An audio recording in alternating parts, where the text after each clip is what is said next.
Hi all, so in this video we are going to look at the May-June 2024 POB Paper 2. Our first question goes, Joanna recently graduated from university with a degree in management studies and wants to operate her own business. List 4 management operations that Joanna would be expected to perform in the business. So the answer we had for this one is planning involves, planning, organizing, directing, or leading, and controlling. Although they only want listing 4 and it's 4 marks, they give you a substantial amount of lines to write about a sentence on each. So we could say planning involves deciding in advance what the business should do and how it will achieve its goals. Organizing involves arranging resources and assigning tasks so that the business can operate efficiently. Directing or leading involves guiding, supervising, and motivating employees to work towards the goals of the business. And controlling involves monitoring performance and taking corrective action when the business is not meeting its objectives.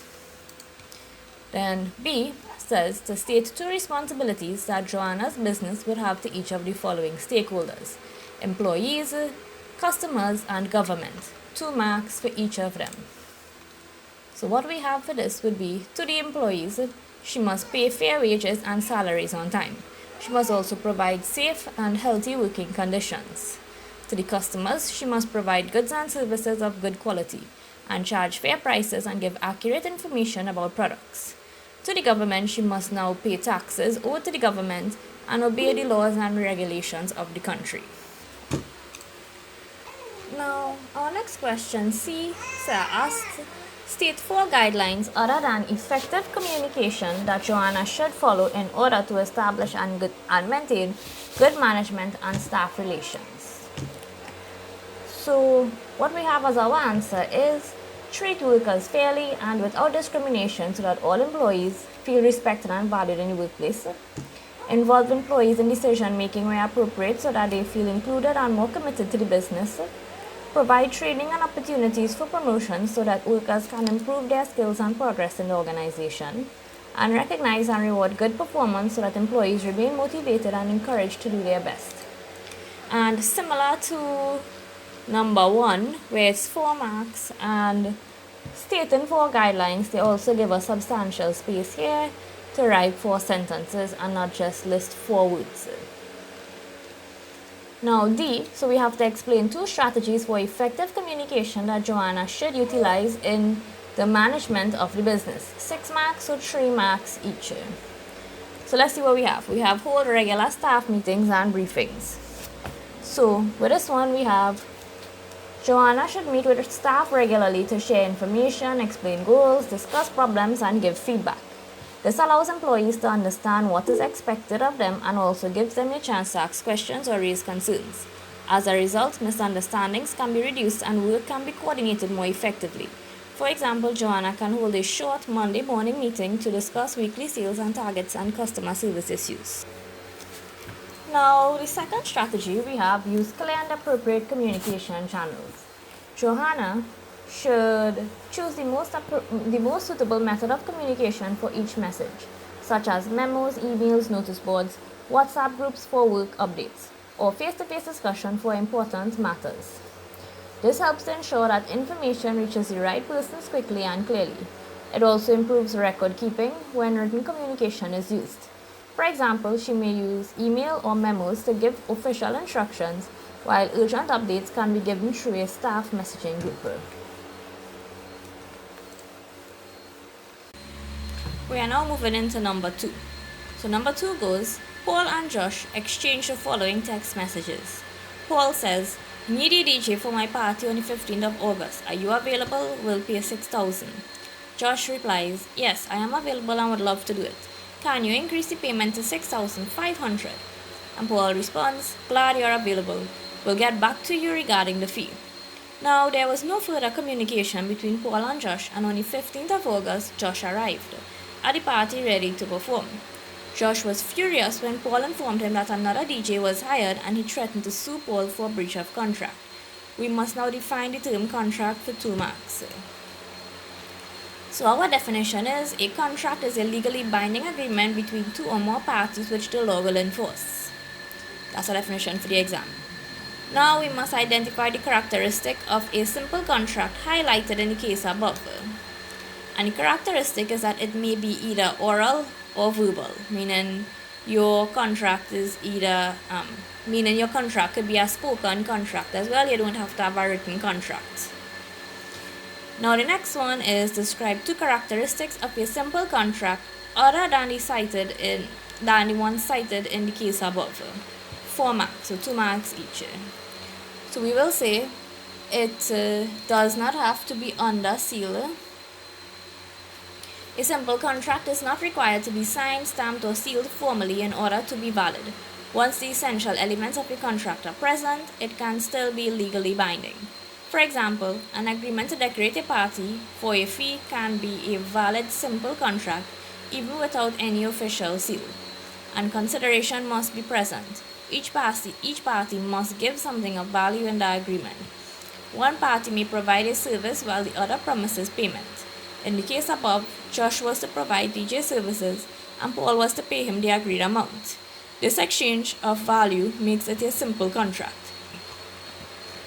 Next question goes, state whether Josh is likely to succeed if he takes legal action against Paul. And the answer we have is yes, Josh is likely to succeed. And now they want us to provide an explanation to support our answer. So we will say, Josh and Paul made a valid agreement by text message. Paul made an offer for Josh to decorate the party, to DJ at the party. And Josh accepted the offer, although at a higher payment, which Paul later agreed to when he said he would get back to him and still allowed preparations to continue. Josh arrived ready to perform the work, but Paul refused to use him and hired someone else instead. This amounts to a breach of contract by Paul.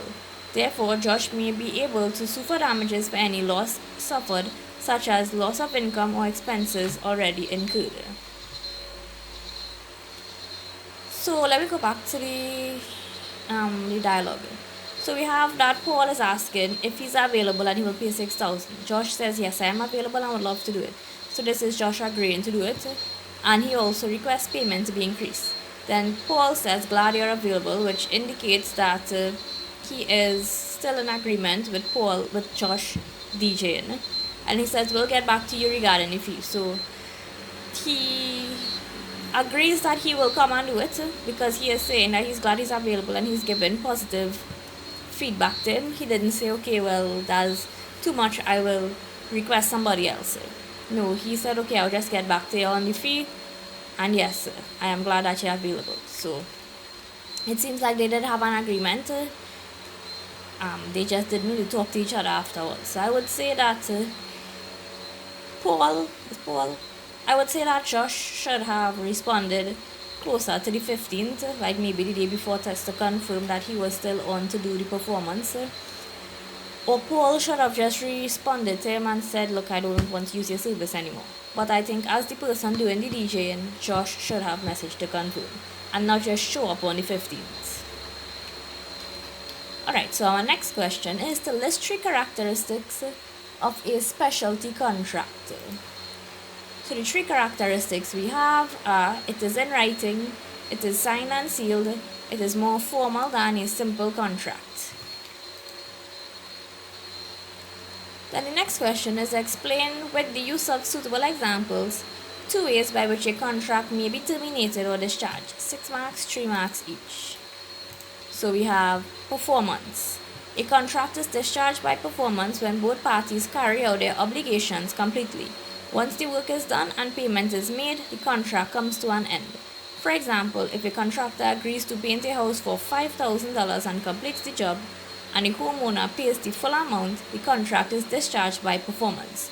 So essentially, if the contract has been fulfilled, then it has ended there.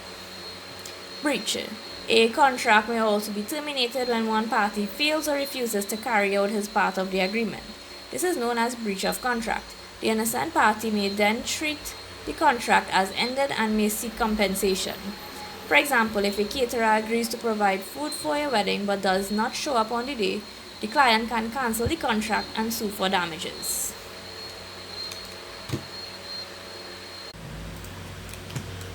Alright, so now let us look at number 3. Right, number 3. So we must now state 2 factors of production. So the answer we have would be land and labor. Now identify one major natural resource found in the Caribbean. For this answer we have petroleum or oil. And with that we must now state one industry developed from the natural resource identified in BI. So the industry developed from petroleum is the petrochemical industry. We have a table now. So the table below describes 4 different production activities. Complete the table to show the classification of each activity by type of production and level of production. An example has been provided for you. So the example is Oakwood Furnishing Limited makes wooden furniture for sale to retail stores throughout the country. The type of production is manufacturing, as they are creating products. And the level of production is domestic, as it is throughout the country. We must now do I, which is Prince Mackey, a Caribbean soca artist, performs across the Caribbean, Europe, and North America. This type of production we have would be services, as he is not providing or creating a tangible product, but a service, which is singing or performances. Level of production is international, as he is in the Caribbean, Europe, and North America. Then we have Blue Waters Fishing Cooperative, located in the parish of St. Teresa, supplies fresh fish and other seafood to restaurants and supermarkets in St. Teresa and adjoining parishes. Our type of production, is primary, as they are fishing, they are gathering the raw materials from the earth and selling that. And the level of production is local consumption, as it is within that particular region. And last one is Justin. So Justin makes school uniforms for his children and other relatives. Type of production is manufacturing, as he is taking cloth and making something. And the level of production is personal, as he is providing for himself and his relatives or close family.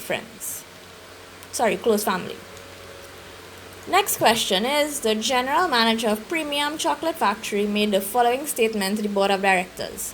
Production for the year 2021 was up 15% over the previous year, but overall productivity declined by 10%. Explain the meaning of the statement above, clearly differentiating between production and productivity. If you notice something, all the past papers that we've been doing, we see in the exact same questions coming up. This production versus productivity, we may have seen that about three times already.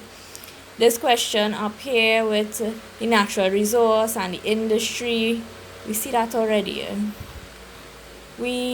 This thing with the contract, we see that one already as well. So it's the same questions over and over, they're just phrasing it differently, maybe giving it to you in a different scenario.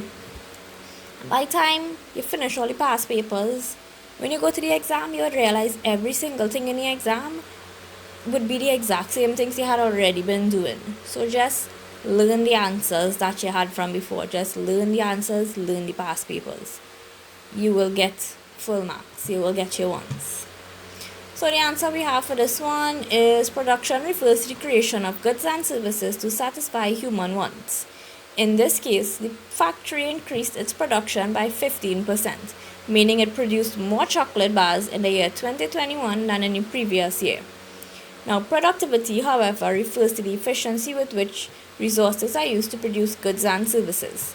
Therefore, if productivity declined by 10%, it means that even though more chocolate was produced, the workers, machines, or materials were used less efficiently.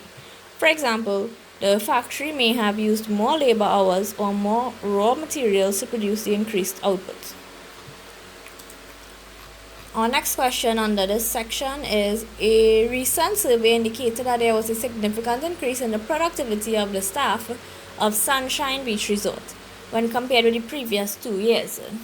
We must explain 2 likely reasons for the increased productivity of the staff of Sunshine Beach Resort. 6 marks for this question, so 3 marks each. So for this one, we have training and improved skills. The resort may have provided staff training in areas such as customer service, housekeeping, food preparation, or the use of technology. Better trained workers are usually able to complete tasks faster and with fewer mistakes. This improves efficiency and raises output per worker. For example, front desk staff trained to use a computerized booking system can check in guests more quickly. Better motivation and incentives. Staff productivity may have increased because management introduced incentives such as bonuses, recognition awards, promotion opportunities, or improved working conditions. When workers feel valued and motivated, they usually put more effort into their jobs and perform at a higher level. For example, if the resort rewarded employees for excellent customer reviews, staff may have worked harder to serve guests efficiently. Alright, so now we'll move on to number 4. For this one, we must now define each of the following terms: market and marketing, 2 marks each. So the answers we have would be market. A market is any arrangement where buyers and sellers come together to exchange goods and services. And marketing would be: marketing is the process of identifying, anticipating, and satisfying customers' needs profitably. Then B, list the 4 elements of the traditional marketing mix. We have product, price, place, promotion. We already had these questions in a previous paper. Then same thing with this question. Describe each of the following marketing activities. State one example of each activity. We must do branding and sales promotion, 3 marks each. So for branding, we have: branding is the process of creating a name, symbol, design, or feature that identifies a product and distinguishes it from the competing products. It helps customers recognize the product and may encourage brand loyalty, for example, Coca-Cola using its name, logo, and bottle design. For sales promotion, we have that it is the use of short-term incentives to encourage customers to buy a product or service. It is often used to increase sales quickly or attract new customers. For example, a buy one get one free promotion.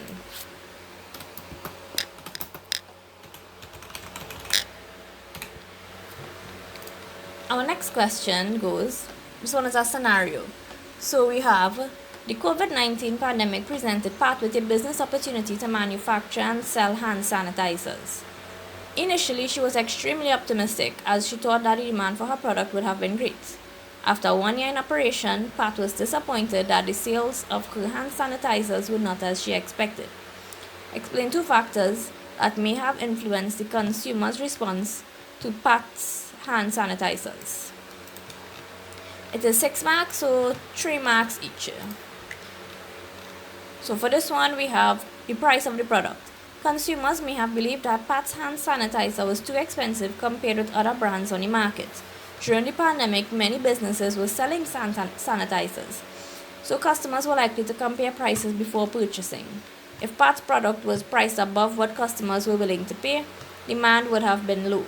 For example, shoppers may have chosen a cheaper supermarket brand instead, and lack of trust in the product or brand. Because Pat was a new producer, customers may not have been familiar with her brand and may have doubted its quality or effectiveness.